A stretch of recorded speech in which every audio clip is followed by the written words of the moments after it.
Praise Lord. നിങ്ങളെ എല്ലാവരെയും blessed മോർണിംഗിലേക്ക് യേശുക്രിസ്തുവിൻ്റെ നാമത്തിൽ സ്വാഗതം ചെയ്യുന്നു.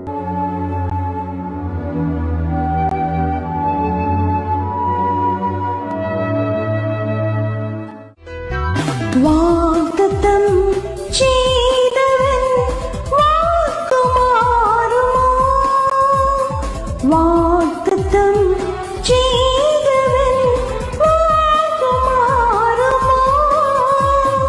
ഇല്ല, ഇല്ല, ഒരിക്കലുമില്ല. ഇല്ല, ഇല്ല, ഒരിക്കലുമില്ല. അവൻ വാക്കുമാറുകില്ല. ഇല്ല, ഇല്ല, ഒരിക്കലുമില്ല. ഇല്ല, ഇല്ല, ഒരിക്കലുമില്ല. അവൻ വാക്കുമാറുകില്ല.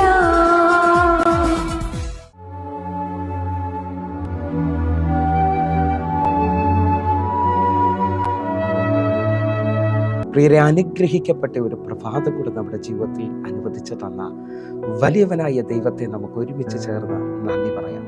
എത്ര പേർ പറയും, ഞാൻ നിന്നതല്ല, എൻ്റെ ദൈവം എന്നെ നടത്തിയതാണ്. ഒന്നുകൂടെ പറഞ്ഞു കഴിഞ്ഞാൽ 2024 ജൂൺ മാസം 28-ാം തീയതി വരെ എന്നെയും എൻ്റെ കുടുംബത്തെയും പ്രത്യേകിച്ച് പകർച്ചവ്യാധിയിൽ നിന്നും അനേക പ്രതികൂലത്തിൽ നിന്നും പ്രതിസന്ധിയിൽ നിന്നും കണ്ണിലെ കൃഷ്ണമണി പോലെ സൂക്ഷിക്കുകയും വിടുവിക്കുകയും ചെയ്ത വലിയവനായ ദൈവത്തിന് നന്ദി പറഞ്ഞുകൊണ്ട് ഈ പ്രഭാത ചിന്തയിലേക്ക് നമുക്ക് ഒരുമിച്ച് അടുത്തു വരാം. ഹൃദയത്തിലെ ആഗ്രഹത്തെ സാധിപ്പിക്കുന്ന ദൈവം. പ്രിയരെ, പ്രാരംഭവാക്യത്തിലേക്ക് 145-ാം സങ്കീർത്തനം അതിൻ്റെ 19-ാമത്തെ വാക്യം. തൻ്റെ ഭക്തന്മാരുടെ ആഗ്രഹം അവൻ സാധിപ്പിക്കും, അവൻ്റെ നിലവിളി കേട്ട് അവരെ രക്ഷിക്കും. പ്രിയരെ, ഈ പ്രഭാതത്തിൽ ദൈവം നമ്മോട് ഇടപെട്ട അനുഗ്രഹിക്കപ്പെട്ട വചനത്തിനായി നമുക്ക് ഒരുമിച്ച് ചേർന്ന് നന്ദി പറയാം. എന്നെ കേൾക്കുന്ന പ്രിയരെ, എല്ലാവരുടെയും ആഗ്രഹമാണ് തങ്ങൾ ആഗ്രഹിക്കുന്ന കാര്യത്തെ ദൈവം സാധിപ്പിക്കണമെന്നുള്ളത്. എത്ര പേർക്ക് അങ്ങനെ ഒരു ആഗ്രഹമുണ്ട്? ഈ പ്രഭാതത്തിൽ എൻ്റെ ആഗ്രഹത്തെ സാധിപ്പിക്കണം ദൈവം. ഈ പ്രഭാതത്തിൽ ഞാനും നിങ്ങൾ ഒത്തിരി കാര്യങ്ങൾ ആഗ്രഹിക്കുന്നുണ്ടെങ്കിലും പലതും അസാധ്യമെന്നതുപോലെയാണ് നിൽക്കുന്നത്. പക്ഷെ ദൈവവചനം വ്യക്തമായി പഠിച്ചു നോക്കുന്നവർക്കറിയാം, തന്നെ ആശ്രയിക്കുന്ന തൻ്റെ ഭക്തന്മാർക്ക് വേണ്ടി അവരുടെ ആഗ്രഹങ്ങളെ സാധിപ്പിക്കുവാൻ സ്വർഗത്തിലെ ദൈവം പ്രവർത്തിക്കുക തന്നെ ചെയ്യും. വിശ്വസിക്കുന്നവരുണ്ടെങ്കിൽ ഈ പ്രഭാതത്തിൽ എൻ്റെ കൂടെ 20-ാം സങ്കീർത്തനം അതിൻ്റെ 4-ാമത്തെ വാക്യം പറയുന്നു, നിന്റെ ഹൃദയത്തിലെ ആഗ്രഹം അവൻ നിനക്ക് നൽകട്ടെ, നിന്റെ താല്പര്യമൊക്കെയും നിവർത്തിക്കട്ടെ. 4-ാമത്തെ വാക്യം വായിച്ചു കേട്ട എനിക്ക് നിങ്ങൾക്ക് മനസ്സിലാകും, നമ്മുടെ കർത്താവ് നമ്മുടെ ഹൃദയത്തിലെ ആഗ്രഹങ്ങളെ തരികയും നമ്മുടെ താല്പര്യങ്ങളെ നിവർത്തിക്കുകയും ചെയ്യുന്നവനാണ്. 21-ാം സങ്കീർത്തനം അതിൻ്റെ 2-ാമത്തെ വാക്യം കൂടെ, അവൻ്റെ ഹൃദയത്തിലെ ആഗ്രഹം നീ അവന് നൽകി, അവൻ്റെ അധരങ്ങളുടെ യാചന നിഷേധിച്ചതുമില്ല. ഇതാ 21-ാം സങ്കീർത്തനത്തിലേക്ക് വരുമ്പോൾ ദൈവവചനം വ്യക്തമായി പറയുകയാണ്, അവൻ്റെ ഹൃദയത്തിലെ ആഗ്രഹം നീ അവന് നൽകി. എന്നെ കേൾക്കുന്നവരെ, കഴിഞ്ഞ ചില മാസങ്ങളായിട്ട് ആഗ്രഹിക്കുകയും പ്രാർത്ഥിക്കുകയും ചെയ്യുന്ന ചിലവരോട് തമ്പുരാൻ ഈ പ്രഭാതത്തിൽ പറയുക, നിങ്ങളുടെ ഹൃദയത്തിലെ ആഗ്രഹം അവൻ നിങ്ങൾക്ക് നൽകും. കാരണം ഞാൻ നിങ്ങളെ വിളിക്കുന്ന ദൈവം സർവശക്തിയുള്ള ദൈവമാണ്.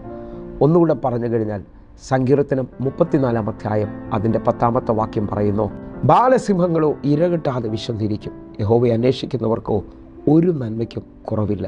എന്നെ കേൾക്കുന്നവരെ, ഈ വചനങ്ങളെല്ലാം ഈ പ്രഭാതത്തിൽ ഞാൻ നിങ്ങളെ കേൾക്കുമ്പോൾ ഒരുമിച്ച് വിശ്വസിക്കുകയും തമ്പുരാനോട് ഒന്നുകൂടെ ഒന്ന് ആശ്രയിക്കുകയും ചെയ്യാം. കാരണം നിങ്ങളുടെയും എൻ്റെയും ആഗ്രഹങ്ങളെ തരുന്ന അല്ലെങ്കിൽ ആഗ്രഹങ്ങളെ സാധിപ്പിക്കുന്ന ഒരു ദൈവം ഉണ്ടെന്ന് ഈ വചനത്തിലൂടെ നമുക്ക് ഉറപ്പ് വരികയാണ്. എങ്കിൽ വിശ്വാസത്തോടെ മടുത്തു പോകാതെ ദൈവത്തിൻ്റെ അടുക്കലേക്ക് നമുക്ക് വരാൻ. പ്രിയരെ, കർത്താവ് നമ്മുടെ ആഗ്രഹങ്ങളെ സാധിപ്പിക്കുന്നവനാണ്.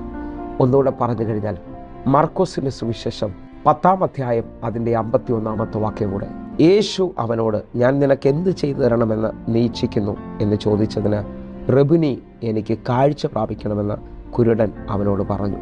ഈ വചന പശ്ചാത്തലം എനിക്ക് നിങ്ങൾക്ക് സുപരിചിതമാണ്. തിമായുടെ മകനായ ഭൃത്യമായി ജന്മനാ കുരുടനായി പിറന്ന മനുഷ്യൻ, അവൻ്റെ ഏറ്റവും വലിയ ആഗ്രഹമാണ് തനിക്ക് കാഴ്ച പ്രാപിക്കണമെന്നുള്ളത്. ഹല്ലേലൂയ. എന്നെ കേൾക്കുന്നവരെ, ഈ പ്രഭാതത്തിൽ പലവിധ ആവശ്യങ്ങളുമായി ശ്രദ്ധിക്കുന്നവരുണ്ട്. ഹല്ലേലൂയ. മക്കളുടെ കാര്യം ശ്രദ്ധിക്കുന്നവരുണ്ട്. അതേപോലെ തന്നെ സാമ്പത്തിക വിഷയം, ലോൺ അടയ്ക്കാൻ പറ്റാത്ത അനുഭവങ്ങൾ, ജോലി ഇല്ലായ്മകൾ, ഒത്തിരി മേഖലകളിൽ ഭാരപ്പെടുന്നവർ പലവിധ ആഗ്രഹങ്ങളുമായി നിൽക്കുമ്പോൾ ഈ പ്രഭാതത്തിൽ ഇത് തിമായുടെ മകനായ ഭർത്തിമായോട് ചോദിച്ചതുപോലെ, ഞാൻ നിനക്ക് എന്ത് ചെയ്തു തരണമെന്ന് നീ ഇച്ഛിക്കുന്നു. നമ്മുടെ ആഗ്രഹങ്ങളെ ആ പാദപീഠത്തിൽ സമർപ്പിച്ചുകൊണ്ട് ഹല്ലേലൂയ. നിങ്ങൾ ശ്രദ്ധിച്ചു നോക്കുക, യായിറോസ് പള്ളി പ്രമാണിയാണെങ്കിലും തൻ്റെ ഏറ്റവും വലിയ ആഗ്രഹം ആ സമയത്ത് തൻ്റെ മകൾ സൗഖ്യമാകണമെന്നുള്ളത്. ലോകപ്രകാരം ഇനി രക്ഷപ്പെടുമെന്നറിയാതെ ആ ആവശ്യത്തെ താൻ ആ പാദപീഠത്തിലോട്ട് സമർപ്പിക്കുകയാണ്. വിശ്വസിക്കാമെങ്കിൽ ഇന്ന് എന്നെ കേൾക്കുന്നവർ ഓരോരുത്തരും ഹല്ലേലൂയ, നമുക്ക് ഒരുമിച്ചൊന്ന് പ്രാർത്ഥിക്കാം പ്രിയരെ. നമ്മുടെ ആവശ്യങ്ങളെ, നമ്മുടെ ആഗ്രഹങ്ങളെ നമ്മുടെ ദൈവം നമുക്ക് തരും. അല്ലെങ്കിൽ ആ ഉറപ്പോടുകൂടെ ഈ പ്രഭാതത്തിൽ വിശ്വസിച്ചുകൊണ്ട് പ്രാർത്ഥിക്കാൻ പറ്റുന്നവർ കണ്ണുകൾ അടച്ചാട്ടെ. ഞങ്ങളെ സ്നേഹിക്കുന്ന ഞങ്ങളുടെ നല്ല കർത്താവെ, പൂർണ്ണ ഹൃദയത്തോടെ ഞങ്ങൾ പ്രാർത്ഥിക്കുന്നു.